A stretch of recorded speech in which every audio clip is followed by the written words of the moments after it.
අඩුයිද? ටිකක් අඩුයි. එනේ කියන්නේ තිබ්බට අඩුයිනේ ගොඩ. නේ? ඔව්. දැක්කද?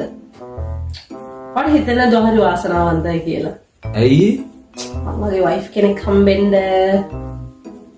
නේ? ඇයි? තියුණානේ. ඔයා මම මැරි කරාට පස්සේ කොච්චර වාසනාවන්තද දැන් ඔයාට මේ මොළු කැකුම හැදෙනවා. මම ගාලා, තවවල, ඔළුව මසාජ් කරලා බලන්න. හැම වයිෆ් කෙනෙක්ම එහෙම නැති වෙන්න නේද? හස්බන්ඩ් ඔළුව කැකුමයි කිව්ව ගම.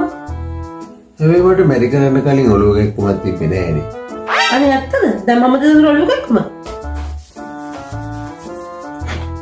එනවා මෙතන. මැරි කරන්න කලින් ඔළුව කැකුමක් තිබ්බේ නෑ.